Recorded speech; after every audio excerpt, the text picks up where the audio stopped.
হিসাব করতে হবে। এই টপিকটা, এই পয়েন্টটা খুবই ভাই ইম্পর্টেন্ট। বলতে পারো ভাই হিসাব এখানে কোথা থেকে আসলো। ভাই হিসাবটা করতে সবসময় দুইটা ওয়েতে। তুমি যদি ধরো যে এক্স, তুমি এটাকে হিসাব করবে, তাহলে এটার জন্য পাশাপাশি ধরে নিতে হবে, সেটা হচ্ছে ওয়াই। অর্থাৎ তুমি ওয়াই কে ধরে তুমি এক্স এর হিসাবটা করতে পারবে। এটা কিরকম, যে আমি ধরলাম যে এক্স টা হচ্ছে তোমার একটা চান্স পাওয়ার পসিবিলিটি এবং এটা হচ্ছে চান্স না পাওয়ার পসিবিলিটি। এখন চান্স না পেলে কি কি হতে পারে এটা তোমাকে হিসাব করে তারপর তোমাকে চান্স পাওয়ার জন্য কাজ করতে হবে। সবাইকে ঈদের শুভেচ্ছা, ঈদ মুবারক। এবং তোমরা অলরেডি ঈদ শেষ করে ফেলেছো, তোমাদের হাতে এখন টাইম ভাইয়া খুবই কম। এবং তোমাদেরকে আজকে আমি যে বিষয়গুলো শেয়ার করবো সেটা হচ্ছে ঈদ পরবর্তী গুচ্ছের সেরা একটা কামব্যাক কিভাবে হতে পারে, এবং এই শেষ যে 15 থেকে 20 দিন তুমি যাই ধরে এই 15 থেকে 20 দিন তুমি কিভাবে প্রিপারেশনটাকে আর একটু ভালোভাবে একটু বেটার ওয়েতে গুছিয়ে নিবে, এই ব্যাপারটা আজকে আমি তোমাদের সাথে কথা বলবো। তো দেখো, তোমরা অলরেডি ঈদ শেষ করে ফেলেছো এবং তোমাদের ঈদে তোমাদের ফান টান যা আছে সবকিছু করে ফেলেছো। এখন তোমাকে আবার পড়ার টেবিলে ব্যাক করতে হবে। এটা হচ্ছে একদম ফার্স্ট থিং, যে তোমাকে আবারও যে এনার্জি ছিল সেই এনার্জি নিয়ে পড়ার টেবিলে ব্যাক করতে হবে।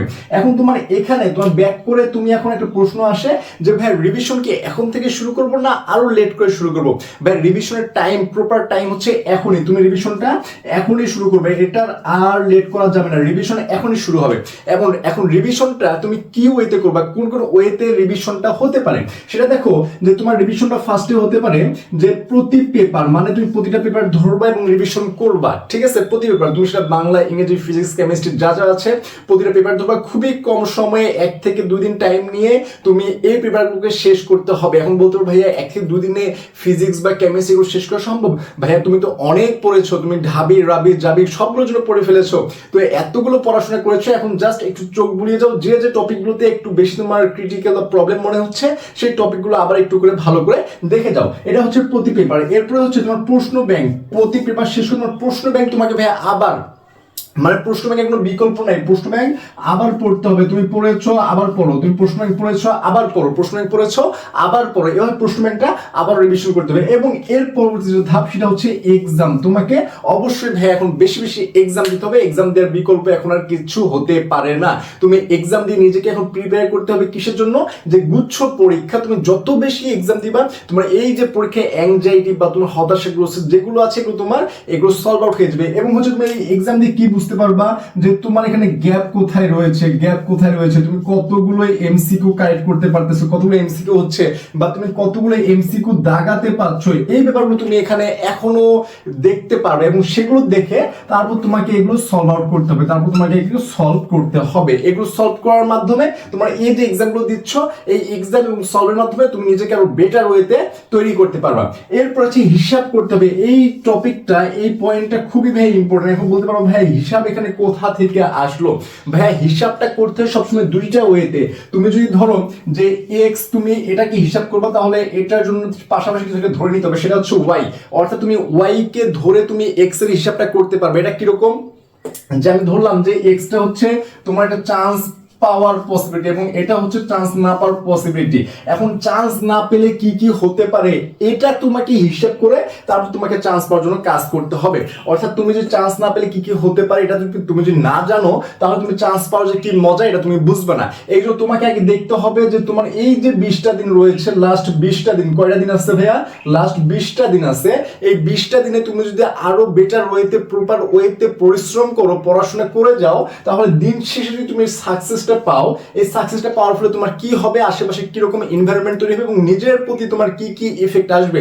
এবং তুমি চান্স যদি না পাও, ধরো চান্স পাইলা না, তাহলে তোমার কি কি হতে পারে। তুমি চান্স না পেলে তোমার যে ফ্যামিলি মেম্বার্স আছে বা প্রতিবেশী আছে, পাড়া প্রতিবেশী এবং দূর সম্পর্কে যে মামা খালা চাচা যারা রয়েছে, যারা জীবনেও তোমাকে চেনে না, হয়তো বা তোমার বাবা মার বিয়ের সময় একবার আসছিল এরপরে তোমাকে দেখে নাই, তারাও এসে বলবে কি, অথবা ফোন দিয়ে বলবে বাবা চান্স পাও নাই, কিছু হয় নাই, আচ্ছা দেখো কি হয় না হয়।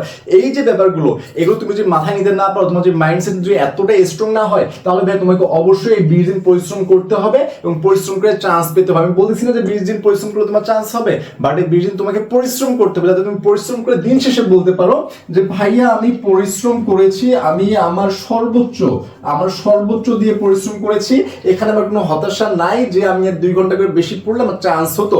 এরকম কোনো হতাশা তোমার কাজ করছে না, তাহলে তুমি বুঝবা যে তোমার চান্স না হয়েও তুমি এখানে সাকসেস, ঠিক আছে? এটা তুমি এখানে ব্যর্থ হওয়ার কোনো সুযোগ নাই। এবং আরেকটা হচ্ছে ক্লান্ত হওয়া যাবে না ভাইয়া। এখন তুমি ভাবতে পারো যে তুমি সেই কত মাস থেকে এই বিষয়ে পড়াশোনাটা করতেছো, একটার পর একটা এডমিট এসে তোমার ফাইলে জমা হচ্ছে এবং সবগুলোই ফেল, তুমি যত রেজাল্ট দেখতেছো সরি সরি সরি, একটা তুমি কংগ্রাচুলেশন পাচ্ছ না, ঠিক আছে? এই যে তোমার যে হতাশা, যে ডিপ্রেশন, এগুলো যখন আসতেছে তখন কিন্তু তুমি ক্লান্ত হয়ে যাচ্ছ। তোমার কি যাচ্ছে, কি মন যাচ্ছে যে পড়াশোনা করবো না, এগুলো তো আর হচ্ছে না, অতএব আমি একটু বসে থাকি, পড়াশোনাটা পরে করি। অর্থাৎ এই টপিকগুলো তোমাকে বাদ দিয়ে তোমাকে এই ক্লান্ত না হয়ে আগের যে তোমার এনার্জি ছিল, তুমি ঢাবি আগে পড়াশোনা করছো না, রাশিয়ার আগে পড়াশোনা করছো না, যে এনার্জি নিয়ে পড়াশোনা করছো সেই এনার্জি নিয়ে এখন আবার লাস্ট 20টা দিন তোমাকে সেম ওয়েতে পরিশ্রমটা করতে হবে। এভাবে পরিশ্রম করে যাও, জাস্ট রিভিশনটা করো ভালোভাবে এবং হিসাব করো যে তুমি এই 20 দিন পরে তোমার কি হবে এবং তুমি 20 দিনে কিভাবে প্রিপারেশনে গুছাতে পারো, এই হিসাবে তোমাকে খুব বেটার ওয়েতে করতে হবে। এবং আরেকটা হচ্ছে ক্লান্ত হওয়া যাবে না। এই 3টা টপিক জাস্ট কাজ করে যাও, 3টা টপিক অনুযায়ী দেখো তোমার এই 20 দিন পরে আল্লাহ তাআলা যদি তোমার রিজিকে রেখে রাখেন, অবশ্যই তোমার কোথাও না কোথাও চান্স হয়ে যাবে, ঠিক আছে? তো সবাই ঈদ কাটাচ্ছে এবং ঈদ অনেকেই শেষ করে পড়ার টেবিলে ফিরে এসেছো, সবার জন্য শুভকামনা ভাইয়া। এবং তোমাদের জন্য আমাদের ওয়ান শট ব্যাচ রয়েছে, তোমরা এখানে চাইলে ইনডোর প্লে ক্লাস গ্রুপ করতে পারো এবং কারো যে কোনো প্রবলেমে আমাদের যে নাম্বার রয়েছে 01720828052, এই নাম্বারে তোমরা নক করে বিস্তারিত জানতে পারো, ঠিক আছে? তো সবাইকে ধন্যবাদ এবং সবার জন্য দোয়া ও ভালোবাসা রইল। দেখা হবে নতুন কোনো ভিডিওতে।